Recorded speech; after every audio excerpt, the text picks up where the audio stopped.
Salam sejahtera, saya Farni Philip, berumur 17 tahun dan bersekolah di Sekolah Menengah Kebangsaan Pamol yang berkod XIA 2143.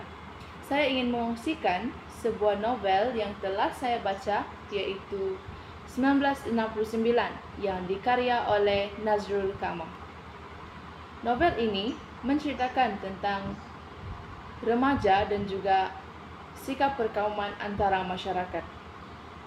Dimulakan dengan watak utama di dalam novel ini, yaitu Muhammad Sufyan yang mempunyai dua orang rakan, yaitu Chop Choi dan juga Mok Sen. Chop Choi merupakan seorang yang berkaum Cina dan juga baru sahaja mulai akrab dengan Sufyan setelah mereka telah melukis dinding mural bersama-sama. Untuk Mok Sen pula, Sufyan bersama Mok Sen telah lama kerana mereka adalah sekampung. Namun, Sufyan hanya menemui Mok Sen apabila dia cuti sekolah dan pulang ke kampung. Dia teruskan dengan cerita di dalam novel ini.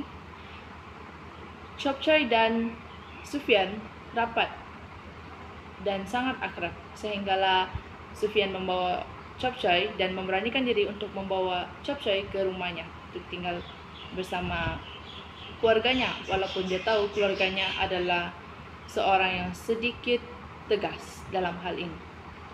Namun, sehinggalah sesuatu perkara yang terjadi di Kuala Lumpur, yaitu rusuhan kaum secara besar-besaran. Rusuhan kaum ini berlaku antara kaum Melayu dan juga kaum Cina, dan juga terdapat beberapa orang daripada kaum India. Dalam rusuhan kaum ini berlakunya banyak kecederaan serta kerosakan kenderaan.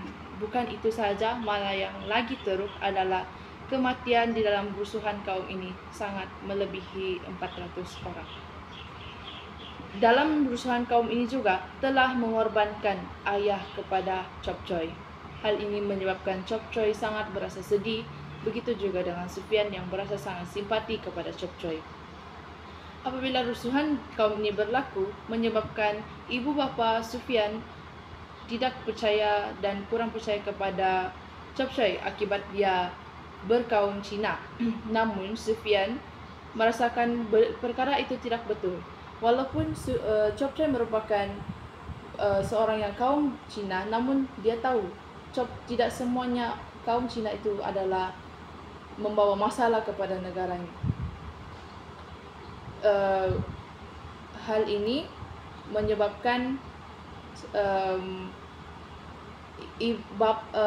bapa kepada Sufyan telah menghalaunya dari rumah dan tidak ingin melihat muka Sufyan selama 2 bulan akibat Sufyan telah membantu Chop Choi yang telah dianiaya oleh orang Melayu, murid Melayu yang telah menolak basikalnya. Namun, di sini terdapat juga kesalahan Chop Choi kerana tidak menahan sabarnya. Kemudian, beralih pula kepada Mok Sen. Mok Sen adalah seorang murid yang mempunyai banyak masalah jejak sosial akibat kehidupannya di dalam keluarganya yang tidak baik. Mok Sen dijaga oleh ibu dan ayah saudaranya. Kerana sejak kecil, ibu dan ayah sebenar Mok Sen telah bercerai dan ibunya meninggal pada waktu dia kecil. Ayahnya pula tidak mempedulikan Mok Sen.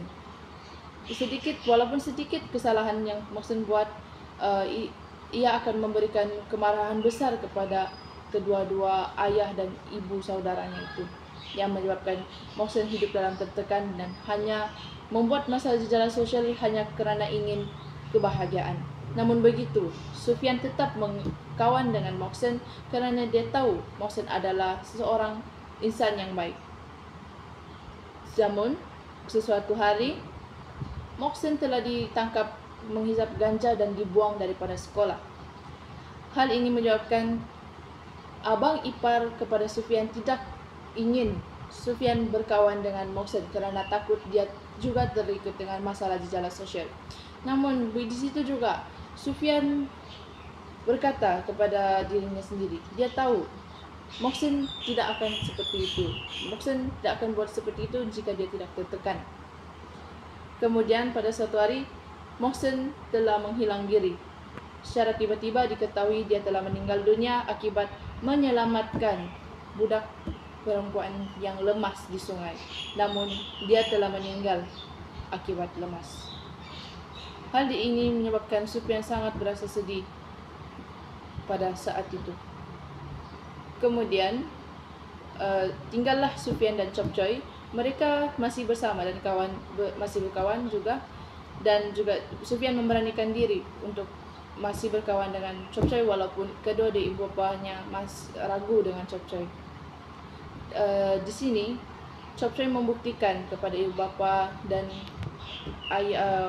masyarakat kampung di tempat Sufyan bahwa tidak semuanya orang Cina itu adalah jahat.